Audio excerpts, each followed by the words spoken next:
Oh ya. Bismillahirrahmanirrahim. Assalamualaikum warahmatullahi wabarakatuh.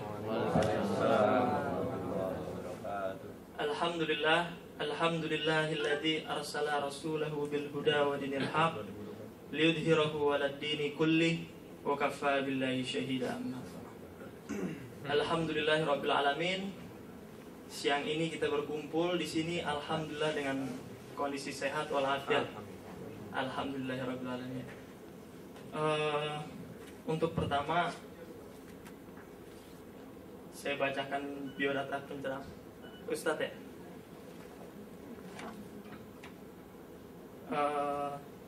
Yang ceramah untuk kali ini nama Ustadz Ismaidas Mahfian, tempat tanggal lahir Sukabumi Utara, Kebon Jeruk, alamat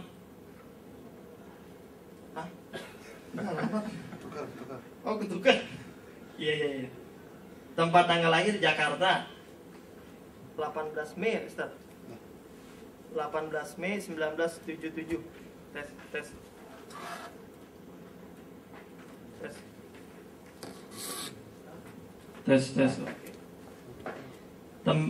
Alamatnya Sukabumi Utara, Kebon Jeruk. Aktivitas komunitas infak, komunitas barang bekas manfaat, LPPD Khairul Ummah, sama pengajian Pang Muslim.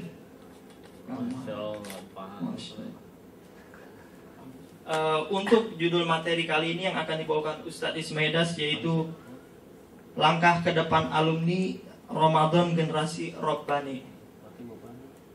Untuk mempersingkat waktu, kita persilakan Ustadz. Baik hadirin sekalian, bismillahirrahmanirrahim. Assalamualaikum warahmatullahi wabarakatuh. Waalaikumsalam warahmatullahi wabarakatuh.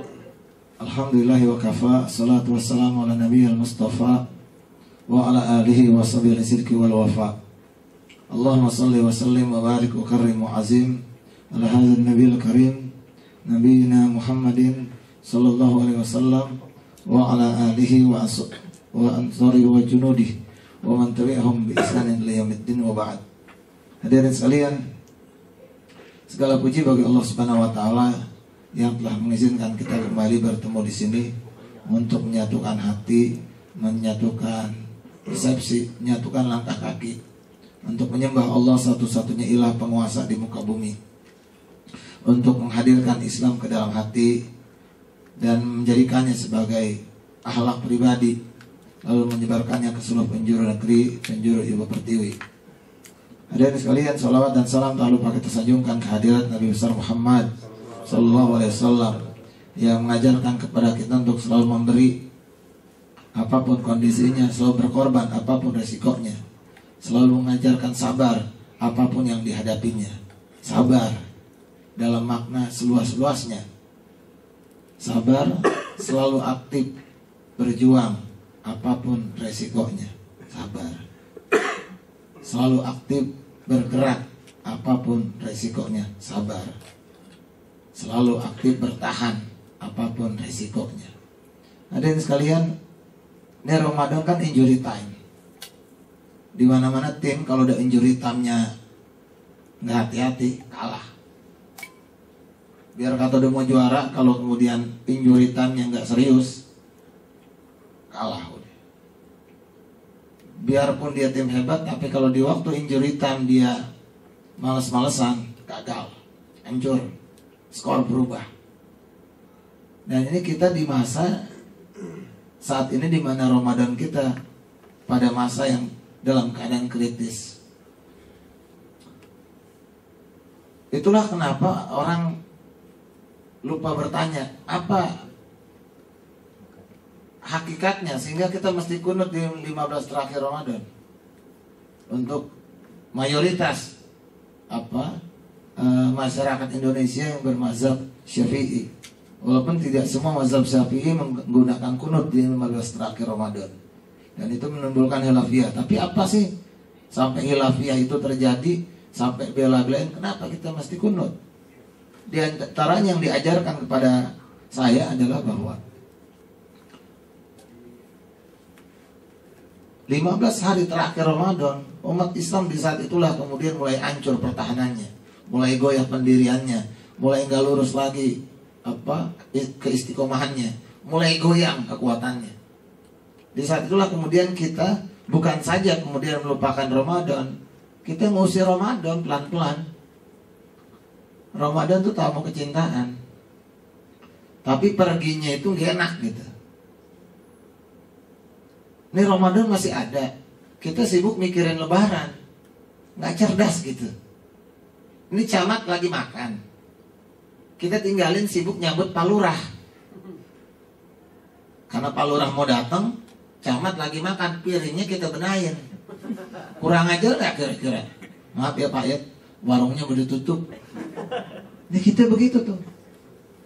Nggak pernah saya dengar satu kisah pun Rasulullah SAW 10 hari terakhir nyari tiket mudik ke Mekah, tiket ontak misalnya. Nggak ada ceritanya demikian. Boleh. Tapi kalau itu kemudian membuat kita rusak Ramadan kita, gak usah mudik deh. Nanti mudik mau ngapain? Lebaran di kampung. Emang itu lebarannya ngapain? Dapat lebaran Idul Fitri kagak. Orang pas mudik nggak sholat, bertiket berebut, dan akhirnya di Pantura puasanya berantakan. Kan musafir boleh nggak puasa? Boleh, kita nggak puasa ketika musafirnya terpaksa. Ya kalau nggak penting-penting amat musafir, kenapa itu musafir? Kan itu puasa Ramadan, ente nggak bisa ganti di hari yang lainnya keutamaannya. Kegugurannya boleh. Namanya keguguran kan enak ya nggak? Keguguran enak kan nggak enak. Ini Ramadan kita nggak puasa, bisa nggak di hari besok kita tebus? Bisa. Pahalanya lain. Ini puasa bulan Ramadan, pahalanya berlipat ganda. Kita nggak sanggup hitung bulan Ramadan. Bulan besok pahalanya ya kewajiban doang gugur. Lain gitu. Inilah kenapa umat Islam udah gitu, ini membuktikan umat Islam qillatul ilm, kurang ilmu. Banyak yang mudik tuh akhirnya nggak sholat karena nggak biasa sholat jamak qashar. Tiap pesantren kilat di kampus, di sekolah atau di kantor, ya acara gathering misalnya 3 hari, kalau ke puncak itu biasa panitia mengajak jamak qashar. Kenapa? Karena memang Rasulullah contohkan begitu dan kita pelajarin dari SMA, tapi kita nggak pernah pakai. Akhirnya pas kita butuhkan kita nggak bisa. Coba lihat, berjalan, nggak ada yang bisa jamak qashar. Yang pertama. Jadi kalau ntar kita diajak ke puncak, sama saudara, sama teman diajak jamak qashar, jangan komentar. Aliran apa sih begitu? Kan masih sempat sholatnya. Rasul mengajarkan rukhsah. Buat apa? Supaya kita terlatih. Ibarat gampang. Nih hari kita semua dapat 10 juta. Tapi gak usah masuk gak apa-apa. Kita milih masuk apa gak masuk? Gak masuk tetap dapat 10 juta. Iya kan? Ini kita udah 3 hari Ramadan. Terus kantor bilang yang mau masuk boleh, yang gak masuk boleh juga. Udah boleh libur dah. Pilih mana? Masuk apa udah boleh libur? Kecuali THR belum dapat. Tuh urusannya berat tuh. Ini kan Allah rukhsahin. Nah ketika kita kekurangan ilmu, apa yang terjadi kemudian? Ibadahnya berantakan. Kalau itu bisa jamak qashar. Kalau yang nggak bisa keluar mobil dari maghrib jalan ke Pantura sampai subuh baru keluar, bagaimana sholatnya? Sholatnya duduk, dia nggak pernah latih juga. Nah, kalau duduk aja repot, boleh nggak sholat sambil tidur? Nggak boleh, kan kita tidur merem. Sholatnya bagaimana? Kalau kita tidur ngimpi, bagaimana mau sholat? Ingat aja kagak. Nah hadirin sekalian, itulah tanda bahwa umat Islam di Indonesia kekurangan ilmu. Kenapa? Jauh dari agama. Ramadan mengajarkan kita dekat kepada agama. Ramadan ini yang kadang-kadang kita lupa. Ini berapa hari terakhir orang itikaf di masjid, kita itikaf di mall. Orang zakat mall, kita zakat mall. Lihat pada penuh tuh. Pasar malam penuh. Orang mau terawih, Pak, saya kan lagi halangan. Anda halangan nggak menghentikan Anda untuk ibadah.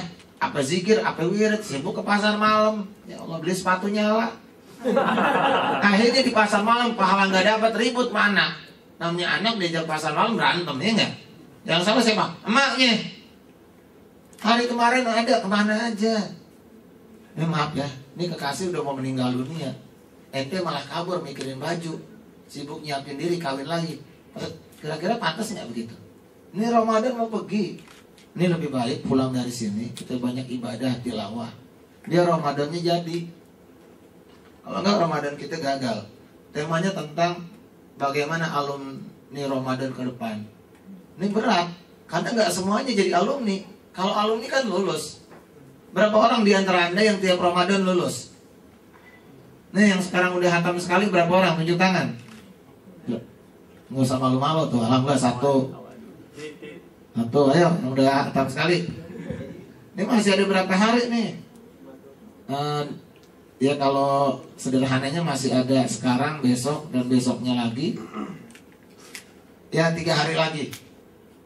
Kuber. Yang udah di atas juz 20 siapa? Ya kan? Oke.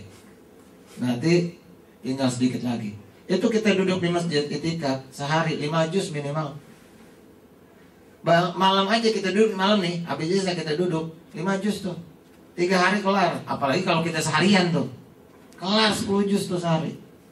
Yang jadi pertanyaan, ini Ramadan mau misah sama kita, perpisahan yang mengesankan atau talak tilu? Kalau talak tilu mah enak, lu pergi, ya kan? Ya kan kalau seandainya baik-baik keluarga. Kalau talak tilu kan keluarga. Nah Ramadan tuh jadi keluarga apa keluarga? Nah yang jadi masalah kita tuh begitu. Ramadan akhirnya kita nggak jadi alumni. Apa nggak ada ceritanya Rasulullah 10 hari terakhir tuh ngecat rumahnya, betulin genteng, ngecat pagar. Boleh, suruh tukang bagi-bagi duit rezeki. Kita tinggal bang urusin segala macam. Kalau nggak usah ngabisin waktu di situ. Ini Ramadan mau pergi loh. Kecuali kita nggak menganggap Ramadan itu tamu yang agung, kekasih yang baik. Atau memang kita nggak cinta Ramadan sama sekali. Ini maaf ya kalau kata Bimbo nih. Ini Amin menahan nafasnya nih. Burung nggak bersuara. Ini di mana apa? Gunung menangis, bukit menangis. Nah kita sibuk jalan-jalan. Ini kekasih lagi mau meninggal, kita jalan-jalan. Pak, nih saudaranya udah sekarat. Biarin aja bu, kalau mati kirim salam aja. Ini Ramadan pergi kita cuek. Ini tanda Ramadannya berhasil apa kagak. Mungkin bisa jadi alumni Ramadan, belum tentu jadi alumni. Orang kita nggak lulus-lulus sih. 10 hari terakhir, nggak ada ceritanya Rasul ngumpulin kue nastar. Nggak ada cerita. Nah kita sibuk begitu. Nah hadis kan, nih mumpung 10 hari terakhir disegerakan. Dan karakter inilah yang akan menjadikan kita jadi karakter terbaik kemudian di hari-hari berikutnya. Ini Ramadan kan luar biasa. Walituk milodata walitukabirullah ala mahadakum wa alakum taskuran. Ini di mana waktu kita bisa bersyukur. Saat dimana kita lagi dekatnya sama Allah Subhanahu Wa Taala. Kalau begini aja kemudian kita nggak sanggup, makin baik, berat. Ini kita lagi yang tadinya malas dengerin azan, sekarang jadi dengerin azan rajin, ya kan?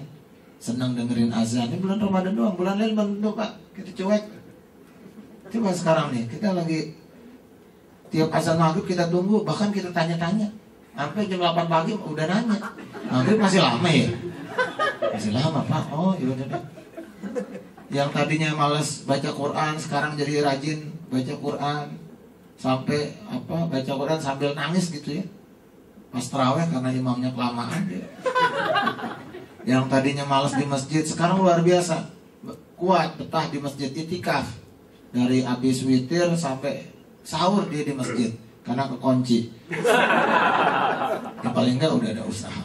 Yang tadinya malas ke masjid sekarang semua ke masjid. Tarawih semua ke masjid, sampai tukang sayur, tukang gorengan, tukang somai, tukang mie ayam ke masjid. Walaupun nggak sholat dia jualan doang. Paling nggak rame kan masjid. Tapi ini 10 hari terakhir ini tantangan luar biasa. Kenapa? Ini setan udah pada mau lepas. Udah teriak-teriak, nafsu dikit lagi, nafsu udah teriak. Jadi kapan ntar? Tunggu aja sebentar lagi. Ramadan mau pergi, kita matiin pelan-pelan. Kelas. Nafsu udah girang, lihat. Ini tantangan lagi berat. Mata kita kalau ngelihat ke mall tuh, waduh luar biasa. Orang rame luar biasa. Semalam saya masih ke mall karena saya semalam maghrib karena masih ada ceramah kemarin tuh dengan DPU Darut Tauhid di Blok M Square. Waduh rame luar biasa. Pada makan, pada segala macam. Boleh. Cuma kalau kemudian dia nggak ke masjid setelahnya, maka puasanya merugi luar biasa. Nah hadirin sekalian, ini Ramadan saatnya. Ramadan tuh pesan saya sederhana, total action. Ramadan saatnya total action, di mana saat yang paling tepat bagi kita untuk menembus batas kemampuan diri kita. Apa total action? Yang pertama, selalu memberikan yang terbaik di waktu pagi. Ini masih ada berapa hari? Ntar keluar Ramadan, ntar terbiasa. Pagi ini semua mesti kelar. Ini tips Ramadan paling gampang. Apa pagi mesti kelar? Pertama, pagi subuh udah. Di pagi itu kita udah sedekah. Di pagi itu udah tilawah. Jangan mulai pagi kecuali dengan baca Quran. Ini kita bahas satu-satu. Di pagi nih, pagi udah sedekah. Jadi semua amalan pagi udah tuntas, siang nyempurnain, malam closing baca Quran. Sehari 2 juz kecil, pagi tilawah, malam tilawah, sejuz. Nggak kuat sejuz, oke 3 juz. Ya oke, kalau nggak main juz, main jam. Oke, jangan bangun kecuali 30 menit udah baca Quran. Bisa, harus. Coba Anda main BlackBerry, main begini, 3 jam nggak berasa, bener nggak? Itu juga update yang cuma ganti display picture. Itu juga tiap ganti moto dulu, di warteg moto, tukang es kelapa moto. Apalagi yang perempuan, itu sudut fotonya mesti aneh, mesti merepotkan diri. Yang kedua monyong. Kita main BlackBerry, main Facebook. Anda sanggup bertahan 2 jam, masa ngaji nggak sanggup sih? Sanggup kudunya. Nih masih ada, apalagi yang itikaf, udah ada Uber udah. Saya mendingan batalin dah tuh. Apa kalau memang ada jadwal yang dari awal tuh main nggak enak gitu ya. Kecuali jadwal yang pas, malam udah jadwal itikaf. Kalau mau ngisi itikaf ngisi, terus sekalian itikaf di situ. Ini mumpung sekarang. Pagi, malam tutup closing dengan Quran. Pagi udah memberi, udah berbagi, udah silaturahmi. Pagi semua udah kelar. So, tiap hari tuh ntar begitu. Kok pagi mesti sedekah, dan sedekah mesti tiap hari. Ma min yaumin yusbihu ibadu fi illa malakan yanzilan. Tidak datang pagi. Kita masuk ke dalam pagi itu kecuali malaikat turun 2. Fa yaqulu ahaduhuma Allahumma a'ti munfiqan khalapan. Datang malaikat yang pertama berdoa, ya Allah berikan orang-orang yang memberi, yang sedekah, yang berinfak nih. Kalau disebut bersedekah, ntar kita nyari dalil. Pak saya tiap pagi udah sedekah, kenapa saya tiap pagi senyum-senyum sendiri Pak? Kan senyum sedekah, bukan, ini munfikon, orang berinfak, sedekah dalam bentuk harta. Ya Allah berikan orang yang sedekah tiap pagi itu ke ganti yang luar biasa, ganti yang terhingga, ganti yang sebanyak-banyaknya. Orang yang tiap pagi memberi, hidupnya pasti sukses, jaminan. Di doa tuh, kita nggak doa, ditungguin 2 kali mau ngasih. Oh kita ketromol, ternyata naruh peci doang. Wah malaikat enak juga. Kacau deh. Kita ke rumah emak kita, malaikat wah mau doa, wah ya Allah berikan ganti ya Allah. Mungkin mau ngasih duit ke emaknya, ternyata nukerin duit doang. Ada gocengan nggak berbensin. Nah hadirin sekalian, sore kita nggak ngasih juga, maghrib lewat, malaikatnya ya Allah makan gaji buta tuh malaikat. Kenapa? Dia tugasnya doa, dia nggak doa tuh hari. Yang doa malaikat selanjutnya. Wa yaqul akhar Allah ma'ati mumsikan talafan. Ya Allah berikan orang-orang pelit kerugian, sedekah tiap hari. Ini Ramadan saatnya 3 bulan terakhir jangan lolos satu kecuali kita udah berbagi. Tiap pagi dengan Al-Quran. Hadirin sekalian, itu total action namanya. Dan ini yang kemudian kita bangun di hari selanjutnya. Pertama, kalau kita bahas 2 aja yang kita bangun nih selama Ramadan. Hatta yalqahu Jibril, sampai Jibril datang membacakan Quran. Ramadan isinya Quran. Apa hebatnya? Yang pertama, dia adalah petunjuk bagi kita. Dia pengingat bagi kita. Kita semua tahu sholat subuh berapa rakaat? 2 kan? Gak ada kan yang sholat subuh 18 rakaat sekalian push up? Kan gak ada. Olahraga Pak? Gak ada. Kita tahu sholat subuh 2 rakaat. Pertanyaannya, semangat gak kita ngerjainnya? Quran ngingetin. Ada orang hidup secara komunisme. Bagaimana cara mendidik anak dengan cara komunisme? Bagaimana menyayangi istri menurut komunisme? Nggak ada. Quran ada. Bagaimana berzina? Dilarang apa enggak sama komunisme? Nggak ada larangan. Selingkuh menurut komunisme boleh apa enggak? Nggak ada jelas. Apalagi yang ngikutin Jil. Jil mau nyontoh siapa? Nabi Muhammad. Kan dibilang Nabi Muhammad nggak sempurna, bisa salah. Omongannya bisa dianggap gak benar. bisa dianggap keliru, bisa anggap konseptual. Ya kalau gitu kita mau nyontoh siapa? Nggak jelas. Mau nyontoh Tokojil, berapa banyak Tokojil yang berani berkorban buat umat? Tanya. Ada nggak Tokojil yang menyediakan seluruh hartanya buat umat? Nggak ada. Separuh hartanya buat umat? Nggak ada juga. Cari. Nggak ada. Terus yang mau dicontoh siapa? Quran. Saat Anda yakin kepada Quran, dia pemandu. Bahkan dalam hadis dikatakan, innallaha yu'rahu bihadzal kitabi aqwamun. Ini makanya total action di situ nih.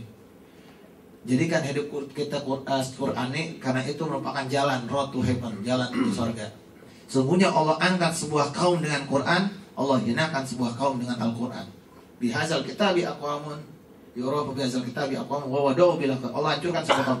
Jadi kalau tuh rumah berantakan, banyak ribut, bisa jadi Qur'annya jarang dibaca.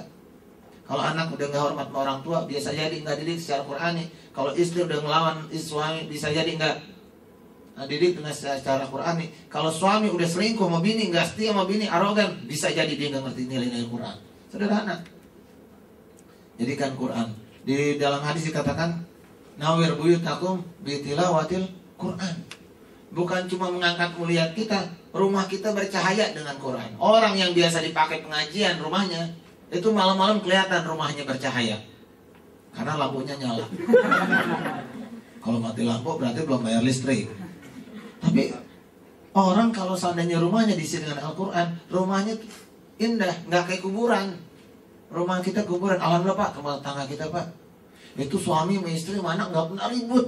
Emang nggak pernah ketemu. Kapan mau ribut? Nah hadirin sekalian, kenapa bisa terjadi? Rumahnya nggak di Al-Quran di situ. Bukan cuma di dunia, ntar di akhirat. Iqra'ul Quran, fa'innahu ya'ti yaumil qiyamah syafi'an li ashabi. Baca Quran, karena dia nanti datang di hari kiamat memberi syafaat kepada orang-orang yang membacanya. Doanya begitu, Allah ja'ala min ahlil Quran wa azwajina wa auladina wa zuriyatina min ahlil Quran. Ya Allah, jadikan keluarga kami ahli Quran ya Allah, anak-anak kami, istri kami, keturunan kami baca Quran. Saatnya jadikan hidup kita Qur'ani. Bahkan bukan cuma di dunia dan di akhirat, bukan material, di hati. Allazina laisa fi jawfi say'un minal Qur'an kal baitil kharib. Orang yang dalam hatinya nggak dekat dengan Quran kayak rumah yang berantakan. Ini Ramadan masih berapa hari? Qurannya tuntasin. Yang belum hatam-hatamin, dibaca betul-betul. Bukan cuma ngeberhatam, bacanya tartil. Ini masih ada 3 hari kursus. Ini kalau saya ceramah di awal, saya bakal ngomong, yang belum bisa baca Quran kita tes nih satu-satu. Nggak boleh malu, tes di sini semuanya. Yang belum ngaji, nggak sanggup saya bayarin. Nggak malu, kursusin ke rumahnya. Nggak sanggup, ntar dibayarin SKI. Nah, kalau kursus mahalan Pak. Kalau di sini belajarnya saya yang bayarnya, berapa? Baca, dipelajarin, malu. Malu Pak, udah tua belum bisa baca Quran, kalau belajar malu. Lebih malu lagi daripada Allah, udah tua gak mau belajar baca Quran, lebih malu lagi. Ntar anaknya Quran nanya bapaknya bingung. Kenapa? Nggak dekat sama Quran. Nah hadirin sekalian, orang yang dalam hatinya nggak ada sebagian dengan Quran, stres, berantakan. Tahu rumah berantakan? Bayangkan kalau seandainya TV dia taruh di atas genteng, kulkas berada dalam lemari di atas WC, dan WC di atas tempat tidur, hancur nggak kira-kira tuh? Itu yang terjadi, rumah berantakan. Anak nggak keruan kemana-mana, istri ngayap, suami kemudian lembur, bingung. Rumahnya udah kacau berantakan karena di dalamnya nggak ada Quran. Yang pertama, Ramadan bulan Quran, keluar dari Ramadan kita ahli Quran. Setahun harus berapa kali hatam? Ramadan masih bisa diuber? Bisa. Jangan kalah sama anak kecil. Itu anak kecil sekali duduk bisa 3 juz sekali duduk. Masa kita nggak bisa sih? Pertanyaannya, kita masih yakin nggak Quran benar? Kalau nggak gagal Ramadannya. Zalikal kitabu la raiba fihi, nggak ada keraguan, benar. Contoh, langit ada berapa lapis? Berlapis-lapis, atmosfer, litosfer dan lain sebagainya, yang ada per-pernya, ada yang nggak? Pertanyaannya, siapa yang tahu langit berapa lapis? Kecuali ilmuwan, ahli astronomi. 14 abad yang lalu sebelum ada nilai astronomi, Quran udah ngomong. Kita tahu dari mana Quran berlapis-lapis, langit berlapis-lapis, nggak ada yang tahu. Dulu belum ada ilmu tentang itu. Quran udah ngomong. Sumastawa ila sama fasawahunna sab'a samawat. Naik ke atas langit, dia menembus langit yang 7. Quran udah ngomong. Benar Quran. Pertanyaannya, kita mengakui kebenaran nggak? Ketika kemudian muncul api di bawah laut waktu itu kan, ditemukan api di laut nggak mati. Kok bisa api nyala? Kalau bara saking panasnya nggak mati masih masuk akal kali. Ini api bisa nyala. Karena secara unsur kimia nggak mungkin, udaranya nggak ada. Bagaimana bisa nyala? Udah ngomong Quran sebelumnya dalam surat At-Tur wat-Tur wa kitabim mastur fi raqqim mansyur wal baitil ma'mur was saqfil marfu' wal bahril masjur, dan samudra yang di dalamnya ada api yang menyala-nyala. Quran benar. Kita mau terima nggak kebenaran Quran? Itu aja pertanyaan. Ketika orang ngomong sidik jari, sekarang semuanya ada sidik jari. Kenapa sidik jari? Karena orang bisa ditentukan dia atau bukan lewat sidik jarinya. Nggak ada orang itu diteliti kejahatan pakai sidik hidung, nggak ada. Wah, ini kelihatan pesek nih, kayaknya pelakunya di ini. Iya nih, hidungnya gede, biasa mobil kelihatan. Oh, nggak ada begitu. Ada yang begitu-begitu. Quran udah ngomong. Kapan Quran ngomong? Ketika Quran menyampaikan kepada kita dalam surat Al-Qiyamah, la uqsimu bi yaumil qiyamah wa la uqsimu bin nafsil lawwamah ayahsabul insanu allan najma idhamah wala qadirina ala an nusawwiya banana. Dan apakah mereka menganggap kami nggak mampu menyusun kembali tulang-tulang mereka? Bahkan kami mampu menyusun kembali sampai ke ujung-ujung jari mereka. Allah udah ngomong tentang ujung jari. Ada apa? Barcode. Nih barcode. Ini barcode kita nih di ujung jari. Jadi kalau kita giniin ke teller, tuh kelihatan harganya. Bukan barcode, bukan sekarang. Ini penanda kayak BlackBerry ada barcode-nya. Ini barcode-nya manusia di jari. Itu Islam udah ngomong. Islam benar. Masalahnya, Anda percaya nggak? Orang sampai profesor ahli dermatologi masuk Islam, ketika Quran ngomong, dan nanti ketika orang kafir disiksa dalam di neraka yang amat panasnya, maka tiap kali kulit mereka hancur, kami akan ganti dengan kulit yang baru. Kenapa diganti kulit yang baru? Supaya mereka merasakan azab neraka.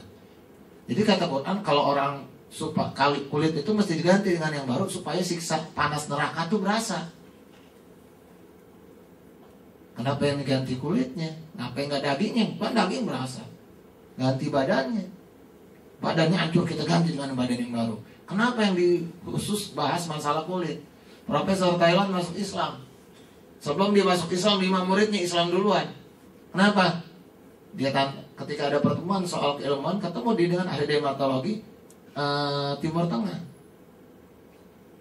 Mereka bertanya, Anda agamanya apa? Agama kami. Kalau dalam agama kami ilmu pengetahuan ada dalam Al-Quran. Oh, di kitab saya juga ada tentang ilmu Al-Quran. Oh, kalau gitu boleh. Nanti pertemuan selanjutnya kita kaji soal ilmu. Kami pengen tahu juga. Wah, pas ketemu lagi dia gentle. Maaf, saya cari di kitab kami memang ternyata tidak ada tentang Al-Quran, tentang keilmuan. Itu profesor dari Muslim sederhana. Kalau Quran ada, bagaimana mungkin? Ini Quran 14 abad yang lalu udah ada. Apa itu? Diceritakan tentang bab kulit karena dia ahli dermatologi. Apa kata dia? Ini bukan manusia yang bikin, gak mungkin. Cuma orang-orang yang mengerti, ahli kulit lah yang modern yang tahu kalau seandainya kulit itu dibakar dan kulit itu angus sampai stadium 3, rasa sakitnya hilang. Oh, masuk Islam. Sebelum masuk Islam dia mikir, dia cerita, ada kitab suci, sebuah agama yang menceritakan ilmu pengetahuan yang dulu belum ada. Dia cerita, nih luar biasa. 5 muridnya masuk Islam. Akhirnya dia juga masuk Islam. Quran benar, apalagi. Contoh paling gampang, kalau ibu punya suami, suaminya berduaan sama sekretaris di kamar mandi. Malu nggak kira-kira? Padahal sekretarisnya Joko loh. Berarti dia lagi betulin spiteng ya nggak kan bantuin. Enggak nih, sekretarisnya cewek. Udah cewek jelek lagi coba. Sekretarisnya cewek, nih suami ibu berduaan sama orang. Katakanlah selingkuh di kamar mandi. Tersinggung nggak? Marah nggak kira-kira? Malu nggak? Kalau dalam Islam boleh, di luar Islam Anda nggak berhak malu. Kok nggak boleh malu? Ayo, pasal berapa yang melarang laki perempuan berduaan di kamar mandi? Ayat berapa? Junto berapa? Mana jurisprudensinya? Nggak berhak kita marah. Yang berhak marah orang Islam. Kenapa? Laki-laki perempuan berduaan, yang ketiga setan. Jadi kamar mandi tadi berempat, Ustaz. Yang kelima genderuwo, terserah deh. Itu kata Quran, kata saya. Ini yang kadang-kadang di Quran doang yang menjelaskan tentang tidak bolehan hal-hal seperti itu. Wala taqrabu zina, jangan lagi zina, deketin zina aja nggak boleh. Ini yang ternyata kalau kita bahas Quran luar biasa. Ketika Quran bicara soal ginekologi, itu USG belum ada, endoskopi belum ada, X-ray belum ada. Quran udah ngomong ketika manusia diciptakan min sulalatin, dari sulalah, bukan dari apa? Sperma, bukan. Sulalah, sebagian kecil, halus dari sperma. Ternyata dari sperma itu betul, cuma sulalah, satu hal yang sangat halus yang nggak bisa kita lihat. Apa itu? Spermatozoa yang satu, yang jadi itu segitu. Makanya Islam menyebutnya, Quran menyebut sulalah, satu bagian yang sangat halus. Kemudian dijadikan mereka apa? Nutfah, kemudian alaqah, kemudian mudghah. Diciptakan dalam waktu 120 hari. Kalau dalam hadis itu summa yakunu alaqatan misla zalik, summa yakunu mudghatan misla zalik. Arba'ina yawman nutfah, 40 hari dalam bentuk nutfah. Kemudian summa yursalu ilaihil malak, turun malaikat, fayanfuhu fi ruh, diturunkan, ditiupkan nyawa ke dalamnya. Ternyata ketika ditiupkan nyawa 120 hari, sampai sekarang nggak ada yang berani debat. Manusia punya nyawa 120 hari. Kalau ada yang hebat, debat tuh ayat. Debat itu hadis. Nggak ada yang berani. Sampai seorang ahli ginekologi masuk Islam. Kira-kira manusia yang kebentuk apanya dulu kalau seandainya udah jadi? Nggak ada yang bisa pakai teori. Islam 14 abad yang lalu udah ngomong yang terbentuk pertama kali nutfah. Nutfah kemudian jadi alaqah, gumpalan darah. Gumpalan darah, gumpalan daging. Gumpalan daging, tulang-tulang. Jadi ada daging dulu begitu, kemudian nanti berbentuk tulang-tulang. Nah tulang itu kebentuk lagi dagingnya. Siapa yang bisa debat? Quran benar, Anda terima nggak? Itu aja masalahnya. Nah, Ramadan menjadikan kita manusia paling hebat di dunia. Kenapa? Kita punya Quran, sumber kebenaran. Ibarat ini kita nih apa pendekar, kita nggak bakal kalah lagi kalau ngikutin Quran. Kenapa? Kitab Naga Geni udah di belakang. Ya, Naga Geni 212. Oh, terus dong. Ibaratnya kalau kita main silat, kungfu, ini kitab yang direbutin orang, ya kan? Pedang kembar naga 2 udah kita punyain, orang udah nyerah. Quran udah ada, Anda nyari apa lagi? Saya ribut begini, tanya di Quran, gampang. Yang salah siapa? Saya nggak membolehkan istri saya kerja. Dulu kesepakatannya gimana? Ya nggak diomong sih. Ya ngomong dulu sama istri, kenapa Anda nggak boleh kerja? Karena dalam Islam boleh istrinya bekerja. Suami saya nggak bolehkan saya kerja. Ini Islam bagaimana? Ya nggak boleh Anda kerja kan bukan Islam, suaminya. Ngapa milih dia jadi suami? Iya kan? Dia milih saya kan lain ceritanya. Di Islam jelas. Ketika laki-laki coba talak perempuan sekali, cerai tuh. Ini cerai nih. Di agama lain mesti nikah lagi. Islam enggak. Kali dia cerainya apa? Enggak serius. Talak satu, udahlah. Masih serumah boleh. Ngumpul aja lagi, nyampur, balik lagi sah, talak satunya gugur. Talak 2, oke, udah rapi, silakan akad lagi. Kalau talak 3, ente udah mainin perempuan, udah ente cerai aja. Mau balik nggak bisa. Apaan perempuan dimainin begitu? Nggak ada tempatnya begitu. Udah cerai, enggak. Hati-hati jangan main talak. Cinta sih mainin perempuan, tuh jelas. Laki saya emosi pak, saya langsung ditalak waktu itu. Pokoknya nggak bisa, kita cerai saat ini juga. Lagi emosi bukan? Islam tahu orang kalau emosi otaknya hilang. Ya kan orang kalau emosi otaknya hilang ya enggak? Asal ngomong doang ya enggak? Apa? senggolan motor langsung ludah, helm masih dipakai. Berarti dia nggak mikir. Kalau dia mikir kan nggak begitu.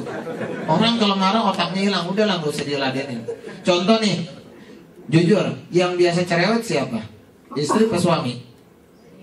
Jadi kalau istri ngedumel, boleh dong. Ente nggak boleh jawab.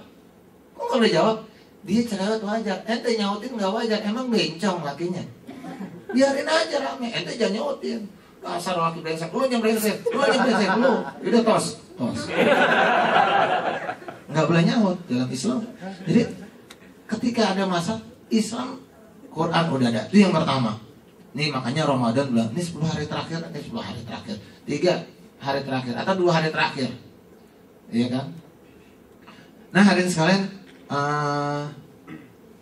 itu yang pertama. Kita tutup di situ, jadikan ke depan kita jadi keluarga yang Qurani. Yang kedua kemudian, ini yang paling penting di bulan Ramadan. Karena Rasulullah SAW tadi Ramadan bulannya Quran, ajwadanas bil khair. Rasul paling baik di antara manusia. Ramadan total ihsan, jadilah manusia paling baik sekarang. Nih, 10 hari terakhir. Mohon maaf, kalau seandainya Umar bin Khattab memberikan separuh hartanya, Abu Bakar Siddiq memberikan seluruh hartanya, Talha bin Ubaidillah keuntungannya dalam satu malam, Abdurrahman bin Auf seluruh perniagaannya, bahkan seluruh hartanya buat Islam. Pertanyaannya, apa yang siap kita berikan buat Islam? Saya nggak sanggup begitu Pak. Oke, tantangan yang paling sederhana. Bukti Ramadan kita berhasil. Wa atal mala al hubihi.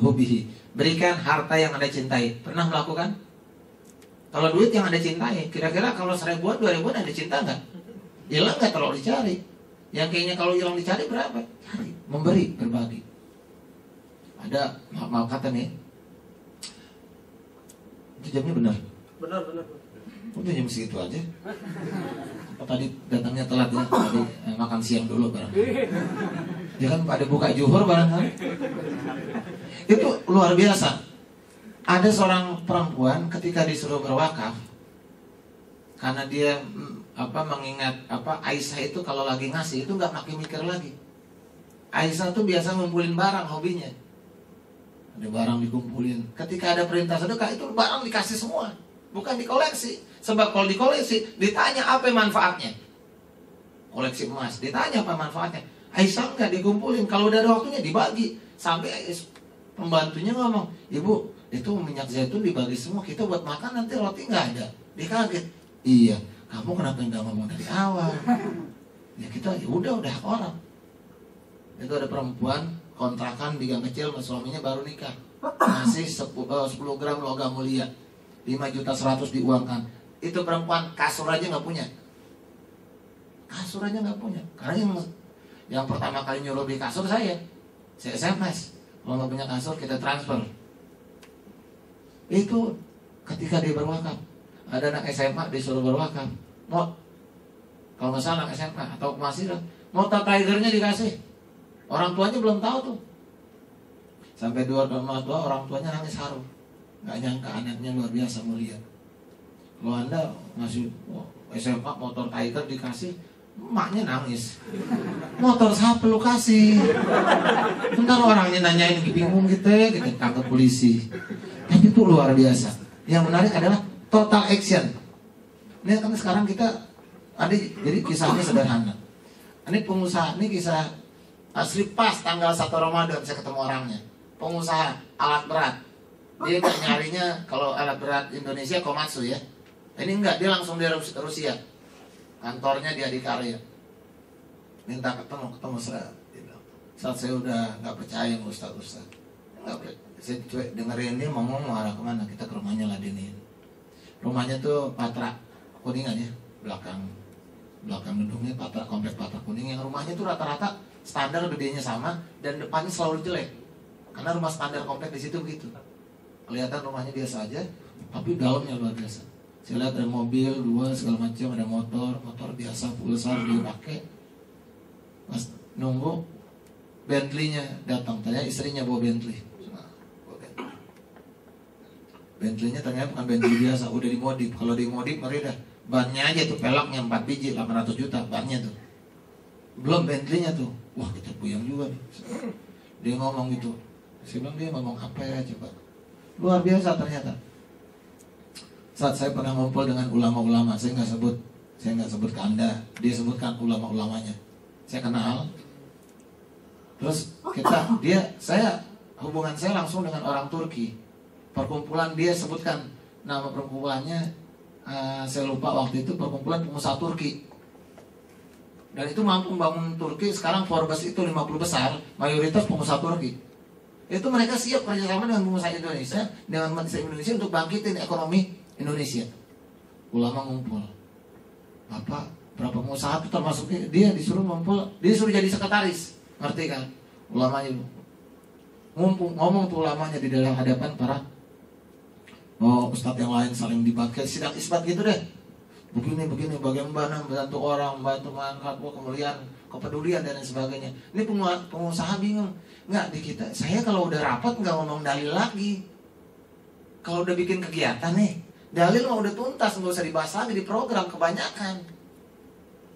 Program tuh ngomong, aksinya apa? Dia ngomong, Ustadz, nggak begitu caranya. Nih kalau udah masuk rapat jangan ngomong dalil. Sekarang Ustadz dalil udah banyak. Ustadz mau ngasih apa sekarang? Itu aja. Saya nggak butuh begini lagi, nggak bisa saya begini nih rapatnya. Ini udah ngumpul, program kita apa? Ustadz mau ngasih apa? Itu aja. Kalau dalil apa? Udah tuntas kemarin. Ini kita udah mau ngebangkitin umat, udah ngumpul. Emang niatnya begitu, nggak usah diomongin lagi. Terus bagaimana? Nih saya begini aja deh. Tadi Ustadz bilang ini Umar begini segala macam. Ustadz mau ngasih berapa persen? Mau ngikutin Abu Bakar, Umar, mau ngikutin Tolha, mau ngikutin siapa? Nggak sanggup. Oke, berapa persen nih jadi dari punya Ustadz? 10%, 20%, atau 30%? Terang-terangan aja. Atau gini aja kita mulai. Ini saya keluarin nih semua yang ada di kantong saya. Keluarin. Nih saya ada 20 juta. Oke, Ustadz semuanya berapa? Kita kumpulin sekarang. Siap nggak? Jangan begitu. Sabar Pak, sabar. Ya ini saya sabar, enggak maksud saya. Ayo ngajak nih saya segini, ayo sekarang sih mulai. Enggak berani. Kita kebanyakan teori, total action enggak ada. Total action berani enggak? Ketemu saya bilang sederhana Pak. Bapak berikan harta yang Bapak cintai, sanggup enggak? Siap dibilang. Ustaz apa kegiatannya? Wah ditanya kita cerita begitu. Udah Ustaz, ini bukti saya. Besok saya kalau suruh urusan uang saya mau silakan aja. Saya ajak murid saya silakan. Udah besok nih Mas berdua kantor saya. Di kantornya 50 juta. Baru kenal tuh, baru kenal. Tapi saya mau tahu ini benar. Kalau nggak benar, ya saya nggak bisa apa-apa. Kalau benar, silakan kembali lagi.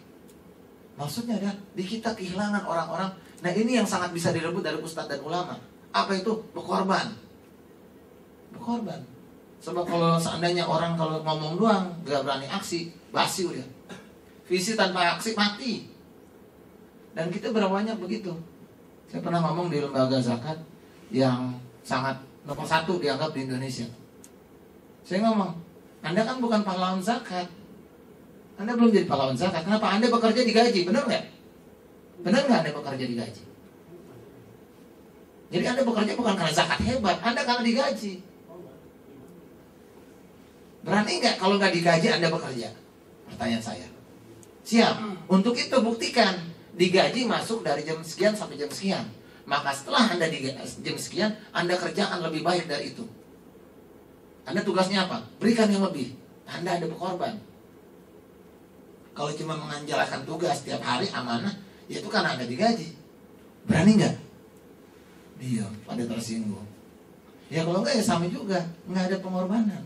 Islam itu total action. Rasul meninggal dunia, kita nggak ngikutin Rasul, tapi paling nggak sederhana. Lang tanalul birra hatta tunfiqun mimma tuhibbun.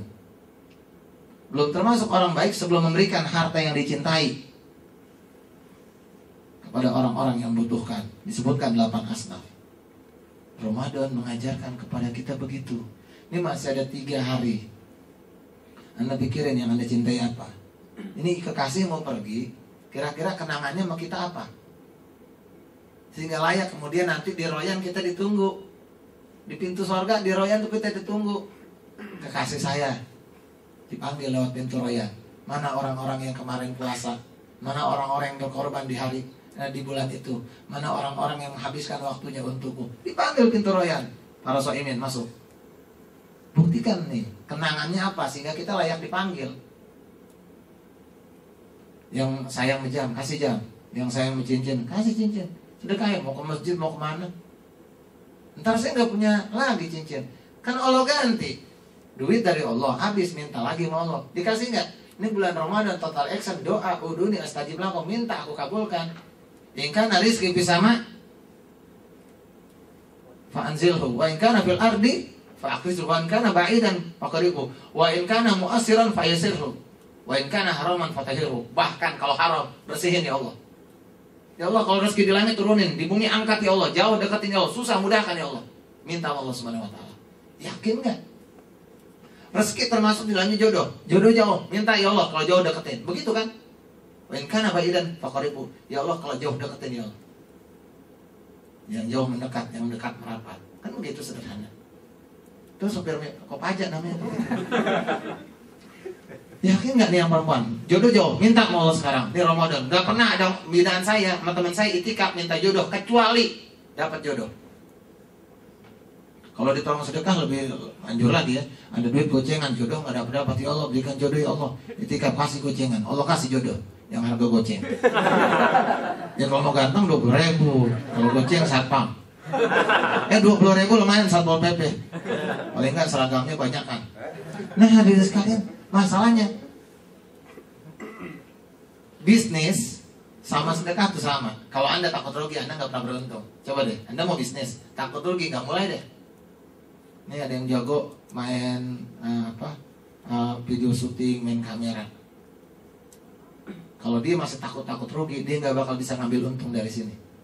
Tapi kalau dia berani, dia bisa jadi fotografer profesional, video shooter profesional. Pertanyaannya, dia siap nggak untuk berani?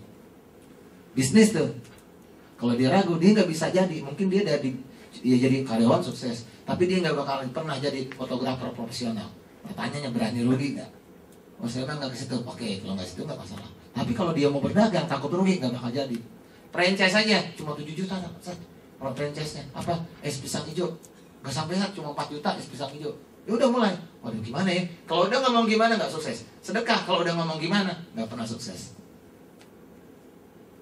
Orang kalau udah nggak yakin, depan gawang nggak bakal gol. Depan gawang, ya kita lihat penalti kosong, ya kan? Nggak gol, karena nggak yakin. Tendangan bebas itu jauh dari gawang, yang jagain berjejer masuk. Logikanya itu yang jagain udah nggak ada, deket lagi. Ngapa gugup? Keyakinan. Ketika kita nggak punya keyakinan, surga udah deket, masuk juga kagak, karena kita nggak yakin. Imanan wahtisaban, the power of faith dan kesungguhan, total action. Ini Ramadan saatnya. Ya, ntar kalau saya ngasih, yang punya handphone, jajal sekali-sekali handphonenya dikasih. Ya, ntar handphone saya nggak beli lagi, duitnya dari mana? Minta sama Allah. Anda kan kerja. Pertanyaannya, yakin nggak? Itu aja. Kalau udah berani, ntar latihan motornya kasih. Ingat, wa'atal mala ala hobi, berikan harta yang dicintai. Harta, bukan neneknya diwakafin. Nenek wasai nyusahin, nggak usah. Dilatih. Ustaz, kalau motor saya nggak siap. Anda siapnya apa? Bahkan yang jelek aja kita berikan buat Islam. Yang jelek nih, saya pengalaman di barang bekas. Itu saya dianggap malaikat loh. Saya ke Parung Panjang, desa tanpa listrik. Saya bawa baju bekas, dia berebut. Baju bekas kita aja itu bisa bawa kita ke surga. Baju bekas doang tuh. Itu saya bawa 2 kali ke Parung Panjang. Itu udah dianggap malaikat tuh deh. Bagaimana kalau harta yang kita cintai kita bagi buat umat? 2 tahun Indonesia kaya umat. Cuma kan berani nggak?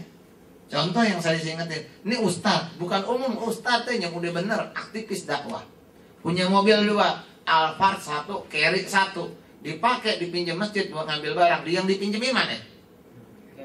Carry. Udah gitu minta isiin bensin lagi, kan kurang ajar.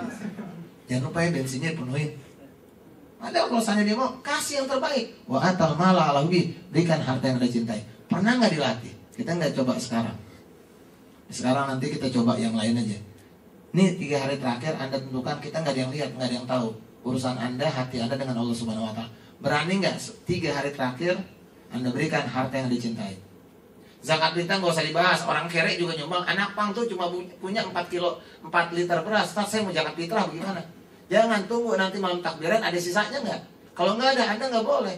Kenapa? Kalau ada beras tersisa di malam hari raya, maka zakat fitrah. Kalau nggak, Anda nggak masuk. Nggak mau, Ustaz, saya tetap mau ngasih. Zakat fitrah nggak usah dibahas. Orang kere juga nyumbang. Zakat mal tanya, saat saya udah zakat mal, belum hebat, emang wajib. Saya masuk kerja setiap hari, wajar. Saya masuk jam 8 pagi, wajar, emang masuknya jam 8. Baru hebat kalau jam 10, masuk jam 8, jam 5 udah kemari. Nanti ngapain saya ngepel dulu satu babi tuh. Ya, cuma nggak ada gunanya, memang tambahin pahala. Ya, tapi yang menarik adalah berikan harta yang dicintai. Man anfaqo nafaqatan fisabilillah katabat lahu sab'i mi'ati rupiah. Memberi jalan Allah, Allah ganti 700 kali lipat. Paradigmanya berani nggak begitu? Ingat, matematika sedekah nggak ada. Sedekah nggak pernah bisa dimatematikakain. Kenapa? Anda jatuhnya wakaf, ini naruh uang nih, Ustaz, saya wakaf 100.000. Itu nggak bisa dihitung tuh. Tiap hari mengalir. Hidup tuh mengalir. Hari itu 700 kali lipat, besok 700 kali. Entar mengalir. Sampai kita meninggal masih mengalir. Yang saya bingung, ada masjid di situ, Ataqwa namanya. Ini masjid, depan jalan ada gapura lagi bangun, wakaf gapura. Memang orang mau sholat di gapura pakai wakaf gapura. Saya bingung, nyumbang buat gapura, pahalanya yang mana ya? Orang jadi tahu, Ustaz, bikin pelang aja. Ngapa ratusan juta habis buat gapura? Mendingan kita wakafin buat rumah yatim. Ketahuan dananya, orang yatim bisa hidup. Pahala, berdua sama anak yatim surga. Ini wakaf gapura ratusan juta. Pas lagi itikaf mati lampu, genset nggak punya. Ya Allah, ini otaknya tuh kebanyakan pengen gaya-gayaan di kita. Total action saatnya. Berikan harta, waktu udah pada ngeliat jam, waktu udah mau habis. Udah habis waktunya ya. Hadirin sekalian, dilatih. Bahkan Rasulullah SAW ini melatih, ini ntar kita latih. Tiap habis khutbah menyatakan, sering kali tiap khutbah mengatakan, fatasaddaqo, bersedekahlah. Dan Bilal langsung menebarkan sorban. Jadi kalau Anda ada di masjid, ada ustadz nebar sorban, kemudian dibilang, kok begitu sih? Itu Nabi yang contohin. Kenapa? Karena kalau nggak digituin, umat nggak terlatih. Tromol nggak dianggap. Tromol lewat sih, dilihatin lagi. Tromol nggak dianggap. Ntar kita nggak latih sorban, tuh ada sejadah, nanti kita taruh di belakang. Yang mau pulang lewat, yang mau naruh enggak dilatih. Yang mau ngasih dikit-dikit, yang ada banyak dilatih. Kita latih aja. Sok rapi. Nanti setelah ini, besok tiap hari, tiap pagi ngasih. Dan hari terakhir tanya, saya udah ngasih apa? Saya nggak nyuruh Anda, saya nyuruh saya juga. Udah ngasih apa? Kemarin udah ngasih apa? Sekarang udah ngasih apa? Besok terakhir harus ngasih apa lagi? Kalau itu kita lakukan di umat 2 tahun, saya jamin kaya. Saya jamin berani. Pertanyaannya, kita yakin nggak sama Allah Subhanahu Wa Taala? Bahkan lebih hebat dari itu. Itu sahabat ketika disebar begitu, ibu-ibu datang. Emasnya saya nggak punya uang, emasnya ditaruh, kalungnya. Apalagi nih sekarang harga emas lagi naik. Ntar habis lebaran baru emas turun tuh. Di Gambir, di Privat itu turun emas. Kalau sekarang lagi pada naik. Ya kan dia mau pulang kampung. Nah hadirin sekalian, itu ada yang nggak punya duit, dia kemana? Dia lari ke hutan, nyari kayu, dijual ke pasar. Mau apa nih? Saya mau sedekah. Wah kalau kita bahas bab itu, contohnya sahabat Talha luar biasa. Untung 700.000 dirham satu malam, 42 miliar. Nggak bisa tidur. Kita dapat 42 miliar nggak bisa tidur. Waduh, gue beli apanya? Udah saatnya saya menikahi janda lagi. Nah, janda, wajanda ya kan? Wah kalau udah 42 miliar harapan semuanya udah pengen ya enggak? Weh kemarin saya belum beli iPad. Beli iPad mereknya Singwan. Apaan begitu? Wah mesti beli yang asli. Wah saya belum beli Galaxy Tab nih, mau beli yang baru. 42 miliar, Anda mikir apa? Tolha yang nggak bisa tidur, istrinya bingung. Kenapa ya Tolha? Salah apa saya? Enggak, engkau istri yang terbaik untuk seorang mukmin. Lalu kenapa engkau nggak bisa tidur wahai Tolha? Kau nggak mau masuk kamar? Apa benci sama bini? Bukan, ada harta di rumahku 42 miliar. Kata istrinya, relakan wahai Tolha. Bukankah banyak saudara kita membutuhkan?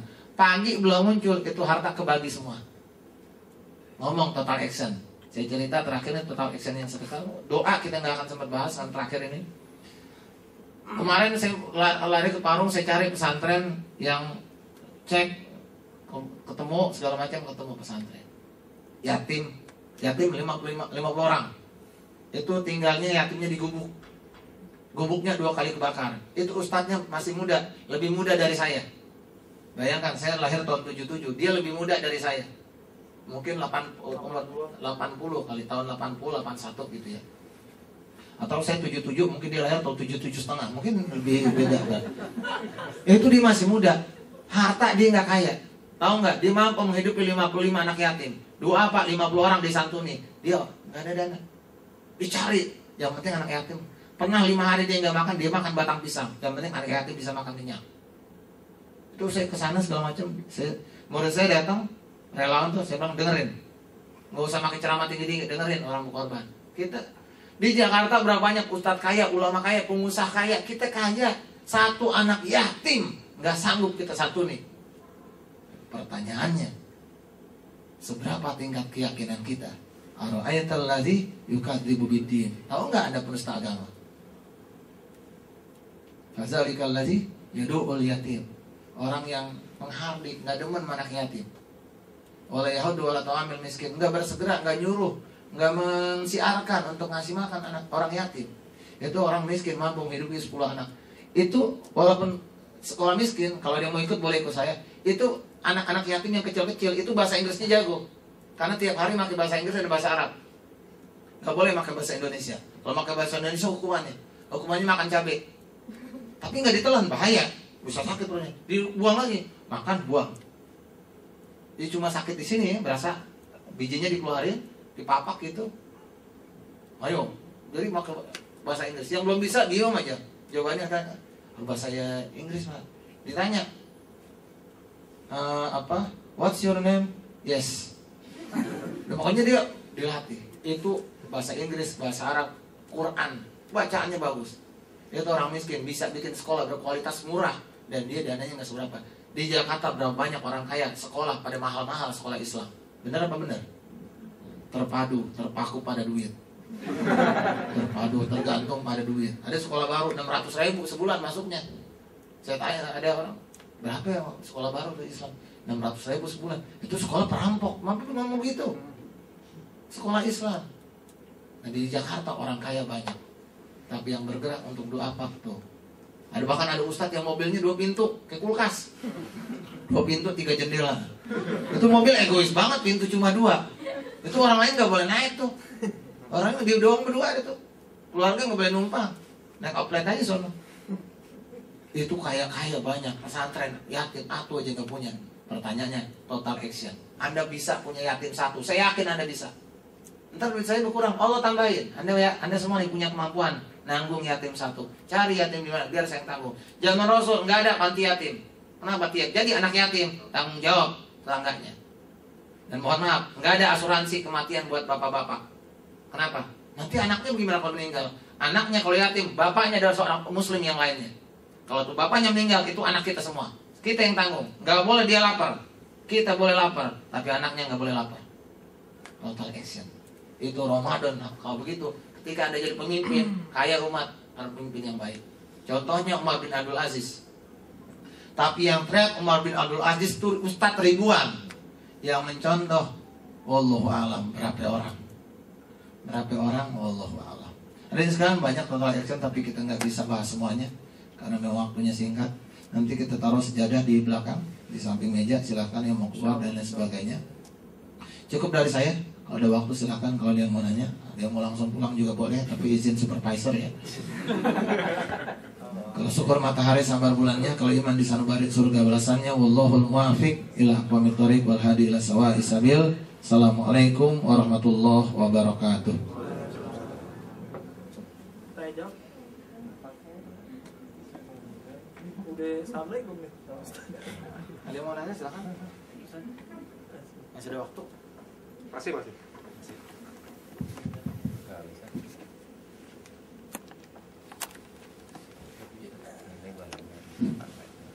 Assalamualaikum warahmatullahi wabarakatuh. Waalaikumsalam.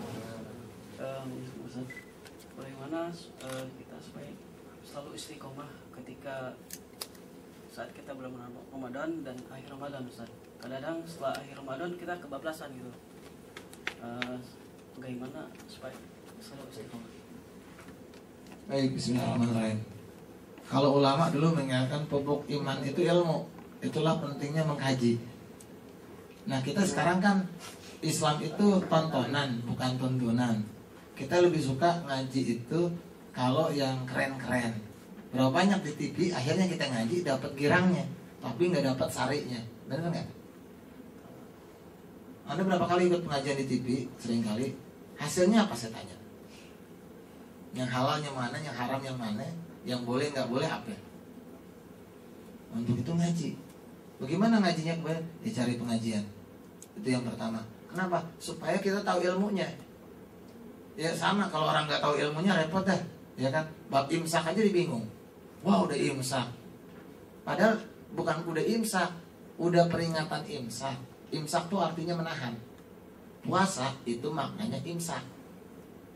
Karena nggak tahu ilmu, pas udah ya arhamar rahimin, irhamna, baru bangun padahal. Waduh, saya nggak sahur nggak apa-apa dah. Tapi kalau tahu seluruh mazhab sepakat imsak itu warning. Semua mazhab, termasuk mazhab Syafi'i, imsak itu warning. Jaga-jaga, kalau udah siap jangan makan. Itu pun mazhab Syafi'i menjelaskan jangan makan lagi. Gosok gigi rapi-rapian, jangan sampai udah subuh masih ada yang nyangkut daging atuh, ya kan? Atuhnya atuh bungkus lah. Ilmu, ketika ada ilmu kita tahu. Jadi ada yang ngingetin. Fazakir, ilmu itu fazakir, mengingatkan. Contoh, ketika saya kemudian datang ke sebuah tempat nyari ilmu, ketika kita dengerin akhirnya malu juga kalau ngomong doang. Pertama ilmu, yang kedua lingkungan yang baik, bi'ah solih, atau disebut jari solih, tangga yang baik. Kenapa? Kalau ada yang ngingetin, setan itu hanya mengejar domba yang sendirian. Kalau teman kita baik, diingetin dah. Ayo besok nih SKI dan Mogot mau bikin acara iftar bareng, diingetin. Yang tadinya kita, oh ya saya belum pernah nyumbang, saya belum, iya ini terakhir, ini diingetin. Ini selama Ramadan ada yang belum pernah ngasih makan orang yang berbuka belum? Kalau ada nih, masih ada berapa hari, siapin. Oke, saya mau ngasih sekian deh. Nah, teman berapa orang, ya kita makan bareng, buka puasa bareng, iya kan? Man fatara sha'iman kana lahu mislu ajrihi. Yang ngasih makan orang berbuka dapat pahala sesuai yang berbuka tadi. Makanya teman kita bangun jangan ngajak berbuka puasa, pahalanya dikit.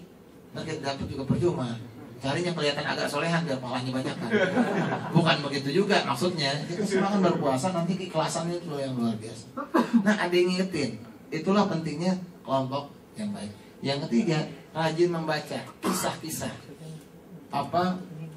Iktibar, mengambil hikmah dari banyak kisah.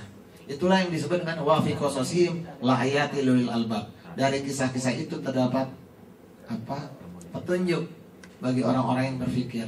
Contoh nih, ada kisah di TV yang petunjuknya cukup banyak. Itu aja ditonton, udah dek nih. PTT, walaupun saya hampir nggak pernah nonton ya, karena saya hampir nggak pernah nonton TV gitu. Tapi kalau lagi sempat di rumah tuh, kadang-kadang ada siaran ulangnya segala macam. Itu kisah-kisah begitu, ngingetin kita tuh, dok aja ditonjok lagi, dek kan. Nah yang paling bagus kita baca sirah. Bagaimana tuh sahabat? Lihat bagaimana. Jadi kita bukan like and dislike kepada orang, like and dislike kepada kondisi. Kita lihat kudunya kita ngapain. Kalau kita baca kisah keluarga yang baik, kita jadi tahu diri. Kalau kita belajar tentang kisah seorang anak, kita bakal jadi berbakti. Kalau kita belajar sifat pemimpin, kita akan memberi dan berbagi. Kalau kita belajar dari kisah-kisah orang miskin, kita akan jadi punya ifah, punya harga diri. Nggak ada ceritanya tiba-tiba nih menjelang Idul Fitri, tukang sapu banyak di jalan-jalan. Lihat dong, di Tatal Senayan, sama di Permata Hijau. Saya nggak bermaksud menuduh siapa-siapa. Tahu-tahu tukang sapu jadi banyak, pakai baju yang kuning-kuning. Saya khawatir jadi memalukan tukang sapu. Nggak ada tukang sapu pak, minta-minta. Nggak jelas yang disapu maghrib-maghrib nyapu. Tukang sapu benernya mana? Nggak ada. Dia udah pagi, udah selesai, udah dapet THR. Itu siapa? Sebagian kalau kita tanya langsung, dia bukan tukang sapu. Nggak ada tukang sapu ketika mobil berhenti nyamperin pak begitu. Nggak ada. Maaf, tukang sapu yang beneran tersinggung. Kenapa? Nggak punya harga diri.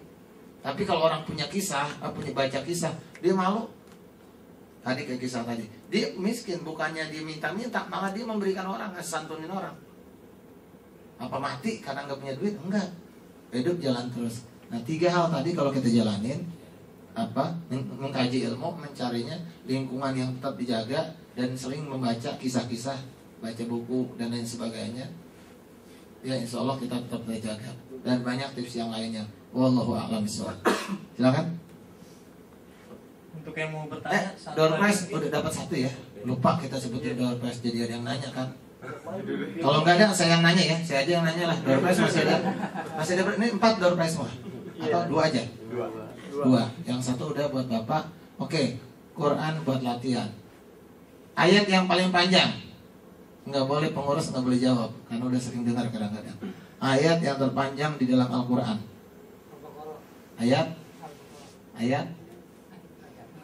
Hampir benar ayatnya ya. Sebut aja dari 1 sampai sekian pasti betul dah. Ayo. Al-Baqarah udah. Oke, ada yang siap? 286. Ayo. Tunjuk tangan dulu, ayo. Tunjuk tangan. Ayo. Oke, Bapak. 177 tadi kita sempat baca hampir. Itu panjang tapi udah hampir. Ada panjangan lagi. Silakan. Ada ayo yang punya Quran sambil dibaca. Buka aja Al-Baqarah semuanya, ketemu dah.